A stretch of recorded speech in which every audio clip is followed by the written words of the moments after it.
जय हिंद दोस्तों। आज हम लोग को समझना है आप केंद्रीय बल यानी सेंट्रीफ्यूगल फोर्स क्या है। तो सबसे पहले हम प्रैक्टिकल देख लेते हैं कि सेंट्रीफ्यूगल फोर्स क्या है। तो अगर हम ये झूला की बात करें और इस पर कोई वस्तु रखी हुई और इसको हम अगर ऐसे उल्टा कर दे तो ये जो ढक्कन जो रखा हुआ है इस पर ये गिर जाएगा, नीचे की ओर गिर जाएगा। लेकिन अगर हम आप केंद्रीय बल का इस्तेमाल करते हैं तो ये जो वस्तु नीचे नहीं गिरेगा, ये ढक्कन जो हमेशा इस तरह का। चलिए हम इसको देख लेते हैं। और आप केंद्रीय बल लगता है कहां पे, तो आप केंद्रीय बल जो वृत्तीय पथ पर लगता है, वृत्तीय गति में लगता है, यानी हमें जो इसको गोल गोल जो हमें घुमाना पड़ेगा तो ये जो है हमेशा स्थिर रहेगा। तो देखिए ये यहां पर स्थिर है, ये जो है हमने इसको गोल भी घुमाया फिर भी ये नीचे नहीं गिरा। गोल घुमाया कभी तो ऐसे पोजीशन पर ये कई बार आया होगा इस तरह से गोल घूमते हुए, लेकिन ये उल्टा होते हुए भी जो नीचे नहीं गिरा।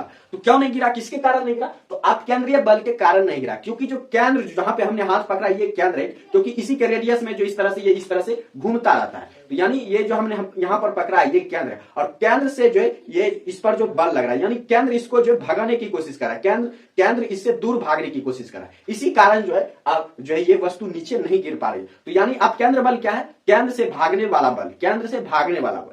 बस इतना ही सही सिंपल सा इसकी समझ वाली परिभाषा है कि जो केंद्र से भागने की गुण रखने वाले बल को जो है आप केंद्रीय बल कहा जाता है। तो ये जो है केंद्र से हमेशा भागने की कोशिश कर रहा है। तो आप केंद्रीय बल की क्या परिभाषा हो जाएगी कि वह बल जिसमें जो केंद्र से भागने वाली प्रवृत्ति होती है, या जो केंद्र से हमेशा भागने की कोशिश करती है, दूर रहने की कोशिश करती है, वह बल जो है आप केंद्रीय बल कहलाता है। ये एक आभासी बल है, यानी हम इसको महसूस कर सकते हैं। ये जो वास्तव में लगता नहीं है लेकिन हम इसे महसूस कर सकते हैं।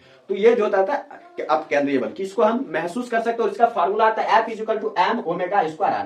m यानी पिंड का द्रव्यमान, और जो है ओमेगा जो है कोणीय वेग हो जाएगा। जैसे हमने इसको घुमाया तो एक एंगुलर जो वेग बना होगा, तो यहाँ पर जो केंद्र के द्वारा जो पिंड के द्वारा जो है केंद्र पर जो कोण बन रहा है वो हो जाएगा कोणीय वेग। तो हो जाता है कोणीय वेग, और r है त्रिज्या, यानी केंद्र से जो ढक्कन की दूरी तक, तो ये हो जाएगा त्रिज्या। तो इस तरह से m ω² का यूज करके हम आप केंद्रीय बल निकाल सकते हो। और इसकी खोज जो की थी, इसका खोज जो क्रिश्चियन हाइगेंस ने किया था। आप केंद्रीय बल का खोज जो है क्रिश्चियन हाइगेंस ने किया था।